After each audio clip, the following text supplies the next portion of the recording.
Inspired action. Okay. So the topic of inspired action has been loud, loud, loud for the last couple of months. And I'd say maybe 4-ish months, but really the last 2 months for me in particular. And I know a lot of other people are going through this in some way, shape, or form, whether we know it or not. I I've been having these conversations kind of about my own life for the literally the last few months, but the last 2 months where it's been, who are you? What are you doing? What do you want to do? Who do you want to be? Who did you come here to be?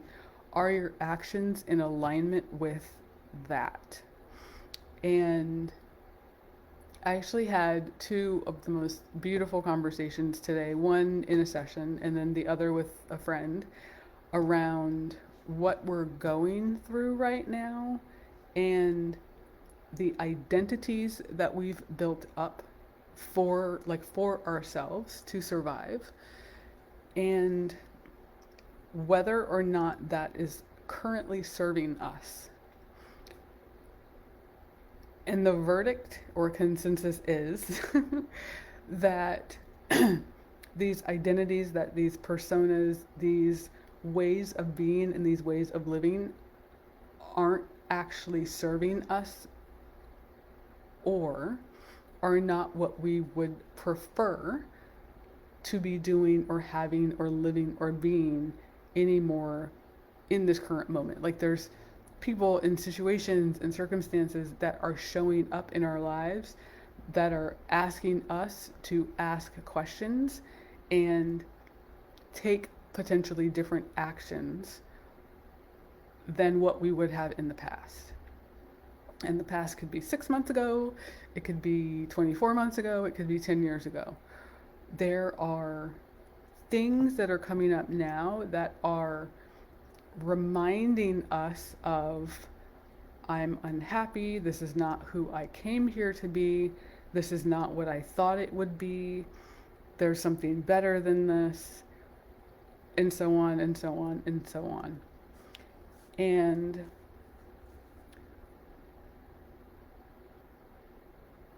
the way that this has been showing up, so in these two conversations that I had today, the way that it was showing up was around compartmentalization of ourselves. So how we separate or segregate ourselves from all of who we are in order to survive and to maintain that identity that we create. So what do I mean by that? Compartmentalization of ourselves. When we act one way at work, when we act one way at home, when we act one way when we're doing our hobby, when we act one way when we're alone by ourselves, we're compartmentalizing ourselves. We're presenting something different to whoever that group is, to the outside world. And part of that is us, like that aspect of us, that is part of us. But that is not actually the whole of us. And one of the conversations I was having earlier was around what happens when we don't compartmentalize, but we bring the whole of us to the table with all of the groups that we interact with on a day-to-day basis. So not bringing work self or family self or hobby self, or when we don't bring those pieces to the table and leave the rest behind, but when we have the courage to bring the whole of us to the table, to those situations, and interact from that space. So the first conversation I had was about having the courage to do that, and the judgment and the fear that potentially comes from that bringing the whole self to the table, because that's not what people are used to seeing. What if they see the whole of me and they don't like what they see or what they get or what I say or what have you. What happens when they don't like it? What happens if people are upset or they thought something different? What does that say about me? What does that say about them? So in this conversation, and I'm talking about my friend, but I'm talking about myself here as well. So in this conversation, we were talking about what it really looks like to be in integrity with ourselves. And I know I've said the word integrity in here like 40,000,003 times. So for me, integrity means not from a moral sense of right and wrong, but from a alignment sense of, does this feel good to me? Does this feel good for me? Is this aligned with my values and the things that I stand for and again feel good? So when you're operating from that place of integrity, and then again, we've talked about integrity and health and how that fits. So kind of adding another layer onto it, when we're operating from that place of integrity, we actually don't feel the need to compartmentalize ourselves because we are comfortable, we're whole, we're clear in who we are, what we stand for, why we stand for it, and that's what matters most to us, is maintaining that alignment and that integrity and operating from that place regardless. Like there's no question. Like this is what feels good, so therefore this is what I do. This is what feels good, so therefore this is what I say. Not from a place of, screw the world, I'm saying whatever I want. Like not from that perspective at all. But this is what feels good, so this is what I do. Very plain and simple, no strings attached. And so we're in this conversation about how do you present yourself as something different to the world when all they've seen is the persona, or all they've seen is that piece of you that you've allowed them to see. What happens when people get upset? What happens when people don't understand? What happens when there's questions that are asked and you might not have the answers because all you know is that things feel good and that's what you know, so that's what you follow. So we talked about this of what does it mean to show up as that full non-compartmentalized version of self, and what is the benefit of not doing that. So to keep the compartmentalization, to keep the pieces and parts, and managing what persona you put forth to whatever group that you're putting it out to. What is the cost? What is the benefit of that? And both my friend and I agreed that there was a cost to not showing up fully. And if you'll notice that I'm not using the word authentically, I'm using the words aligned and integrity. So showing up fully aligned and operating from that space, operating within our integrity. What is the cost of not doing that? What is the benefit of not doing that? Well, there's several costs and benefit. There's risk and reward on both sides. The risk, when we don't present ourselves fully and wholly, is we don't get to fully experience everything that we're supposed to experience in this lifetime. There are opportunities that present themselves and so many things that happen or could happen or do happen, and we respond a certain way, where we could have had so much more, or we could have had less, depending on the situation, if we would have had the courage to align. There's also a cost. So not only to self, but there's a cost to others. When we don't have the courage to stand up, be clear, act in alignment with the things that feel good, others don't have the opportunity to see that that is possible. And when we don't see that things are possible in others, we can't see that things are possible within ourselves. We don't see that something different is actually out there. We need examples to see, oh, someone else has done that, I can do that too. So there's a disservice, there's a cost on both sides. It's to ourselves, but it's also to the people that we're meant to connect with and connect to and help and serve, and the things that we're supposed to learn from those people. So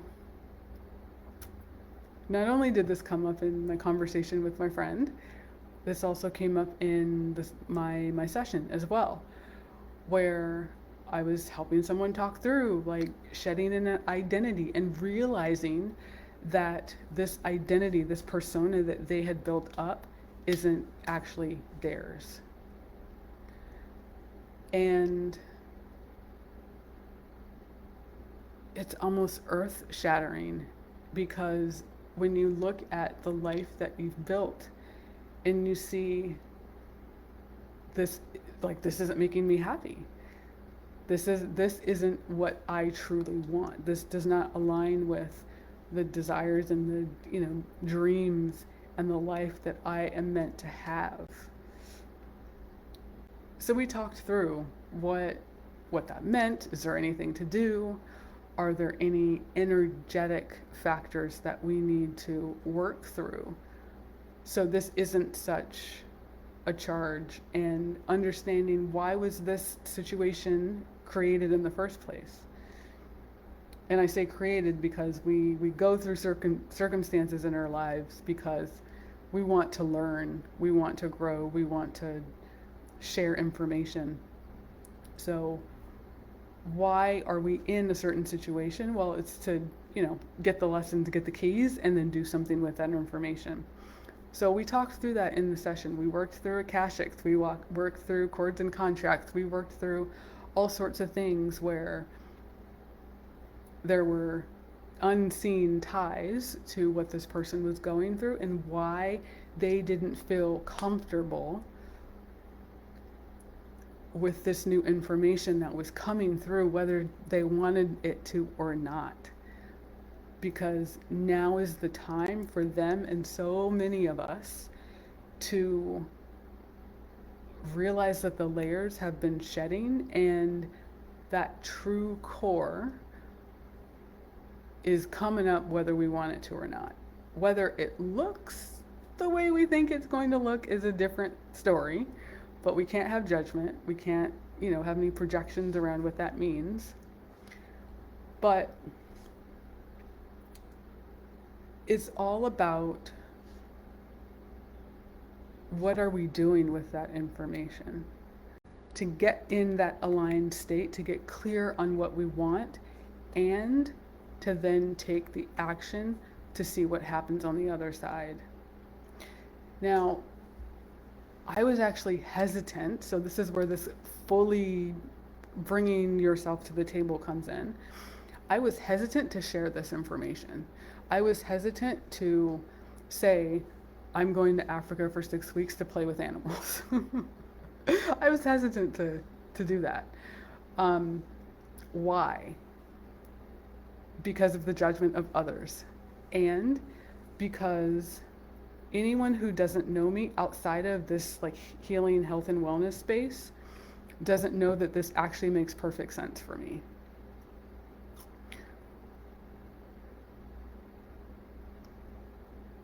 So, going back to the compartmentalization piece,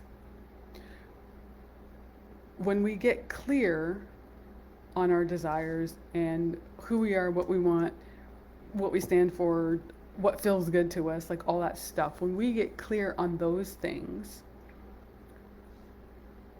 the compartmentalization actually gets harder, and it hurts not only us, but it hurts the people around us and the people that are in our sphere of influence and the people that we love and the people that we could potentially connect to. How?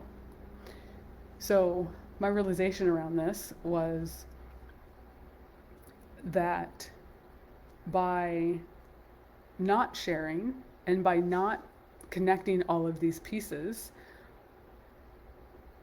not only could I not experience everything that is, magical and meant to happen with this, but I couldn't show others that there are so many pieces that they have in their own lives that might not be consciously connecting. Like on the surface, they might not be connecting, but underneath, they make so much sense.